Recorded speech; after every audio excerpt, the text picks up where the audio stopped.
Delighted to say thank you, leadership. Thank you, my partners, on really moving 21st century cures to the finish line with a big vote this afternoon.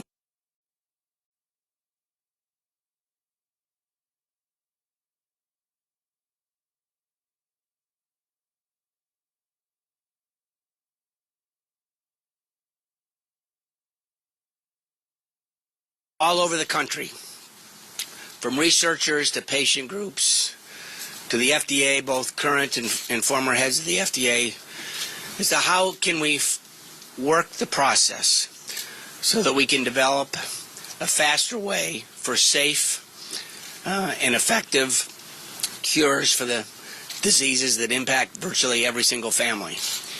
Whether it be Alzheimer's, which will cost Medicare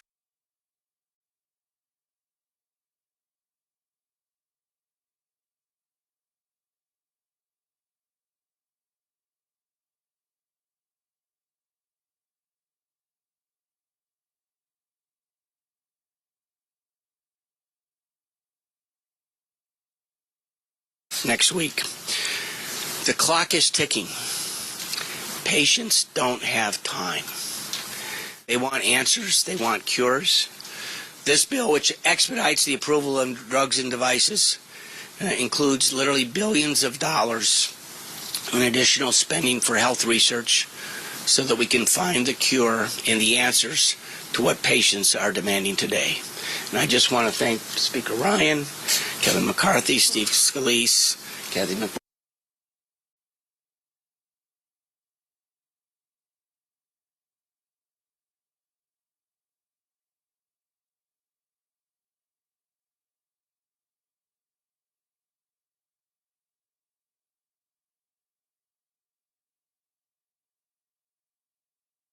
Fred, I'm Tim Murphy from southwestern Pennsylvania, 18th Congressional District.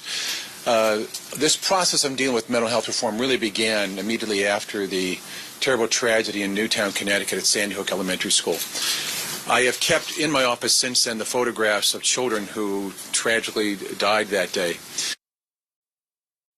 Happened in Connecticut, but really every state of the Union has seen more than their share of tragedies occur from untreated mental illness.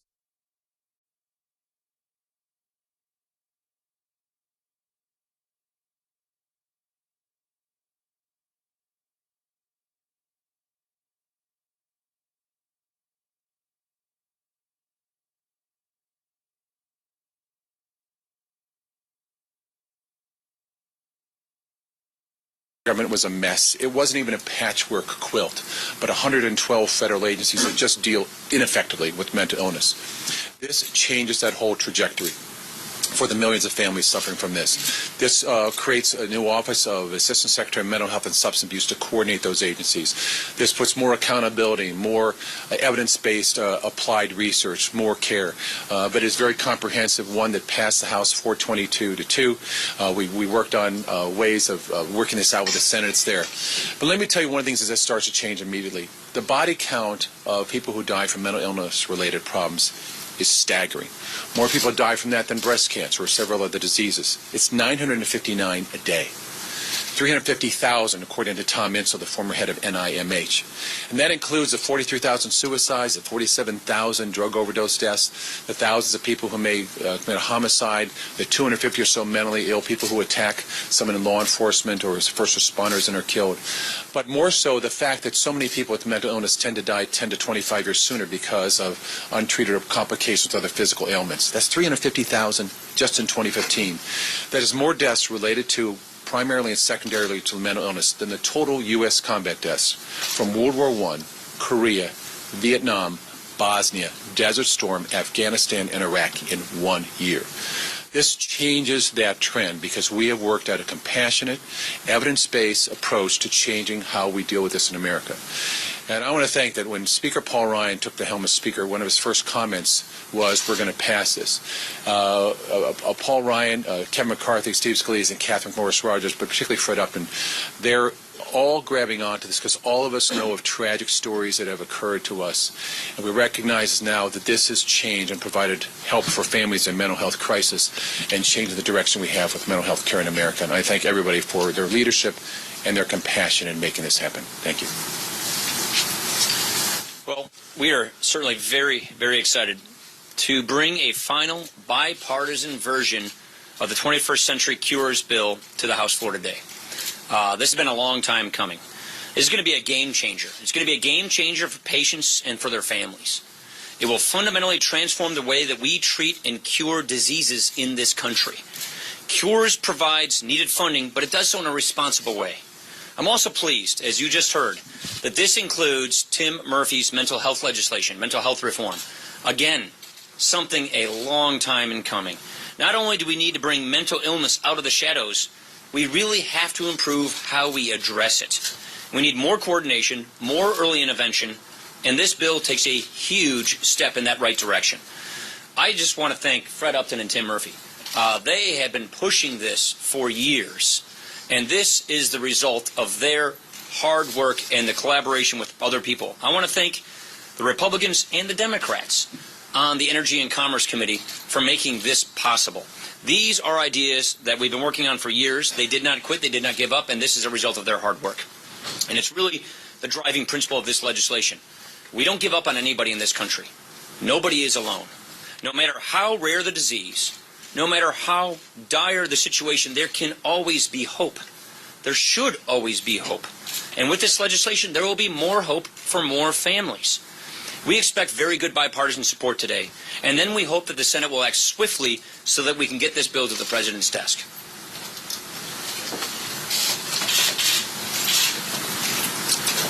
Each week, legislation is moved in this House, and it's a different part of legislation that usually gets done.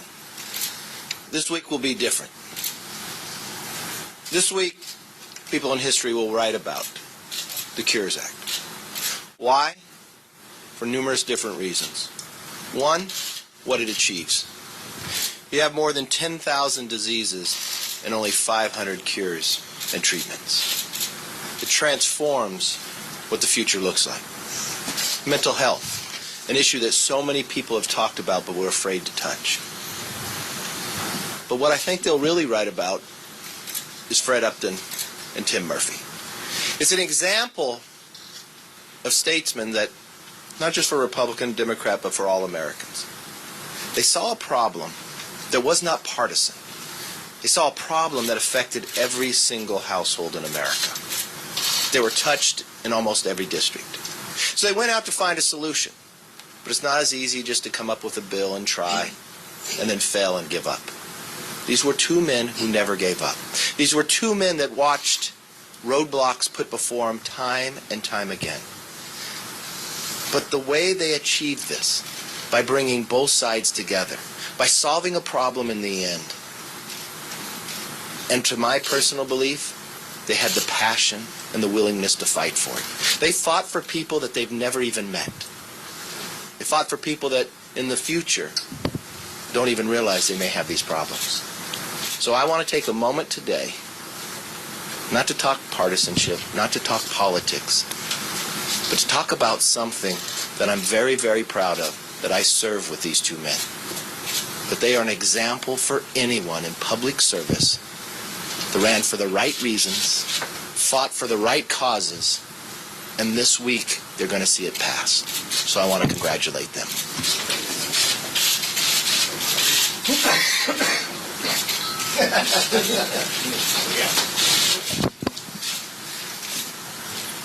America should be the world leader in medical innovation. And with the 21st Century Cures Act, it sets the stage for us to reclaim that mantle. This bill has been 3 years in the making when you look at the different components of it.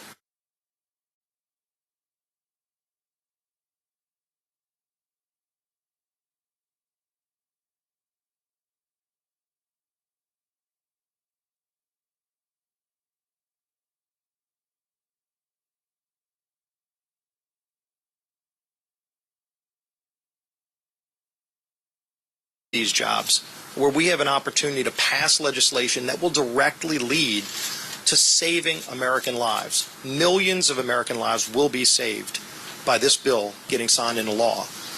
And it wasn't easy.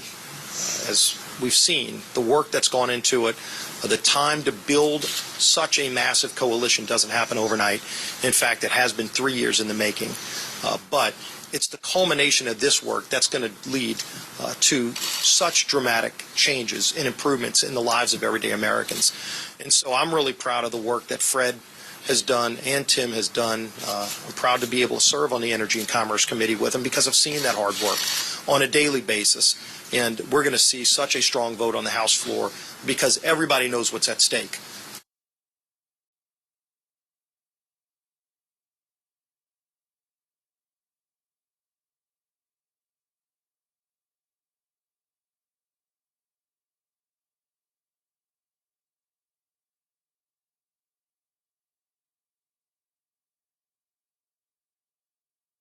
There's so many innovations that are being made that aren't able to benefit people because of the bureaucracy at the FDA. It's one of the reasons why you see innovations happening in other countries instead of here in America. We're going to be able to turn that tide with this bill by making those FDA reforms, and those were not easy to get included into this bill either. So, again, it's not often where you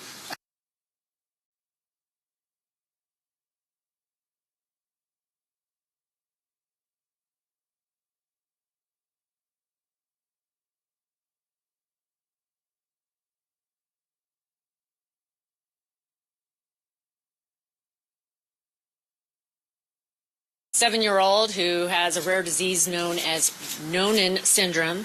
And earlier this month, we were working with Max's mom about writing a blog post when Max said, you know what, I want to write on this blog. And here's what Max had to say, some of his story in his own words. There's over 7,000 rare diseases in the world. Treatments can take over 15 to 20 years and cost billions of dollars. Max says, I don't have that kind of money in my big blue piggy bank. I only have about $100, and I don't think that will get 21st century cures very far. He says we need to smack down and take down the horrible diseases. We all deserve treatments and cures. Max's story is personal to me, too. I know how it feels to be told that your child's life is going to be a little different than you dreamed. There's unknowns and there's challenges. But when the opportunity arises for a bold path forward, we need to seize it. And that's why I want to join. I'm so grateful for the leadership of Chairman Upton and Tim Murphy on 21st Century Cures. Because Max is just one face, one of millions, gotta love the cameras, one of millions facing life with diseases or conditions that currently have no cure. There's Max. There's a mom with breast cancer. There's a grandparent losing precious memories to Alzheimer's. The teen with mental illness who struggles in silence. They're all the inspirations behind this bill and why we come together to cross the finish line today. We're hitting the ground running with a better way, a way that includes research and development, a way with longer life.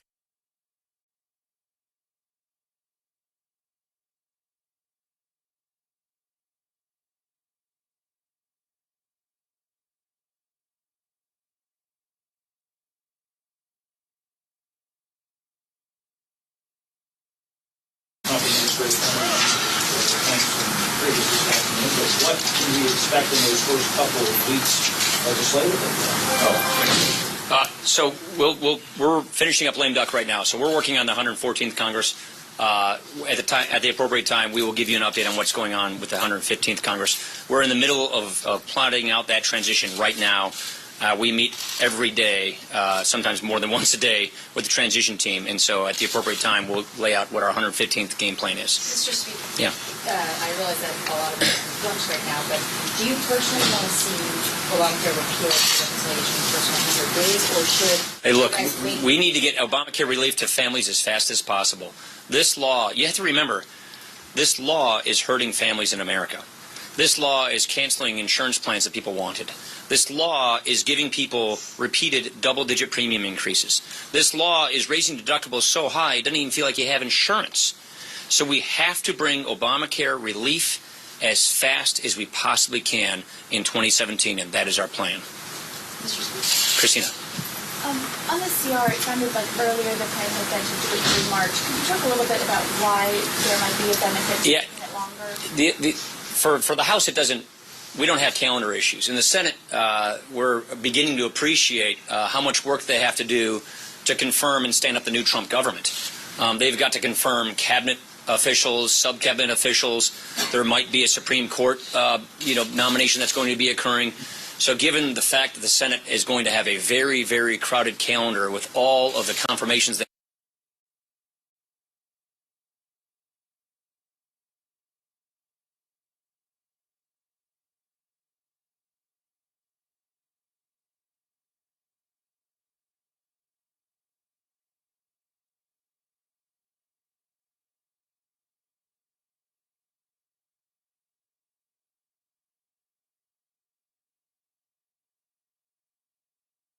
That doesn't happen to CR. we'll address it one way or the other. Thank you.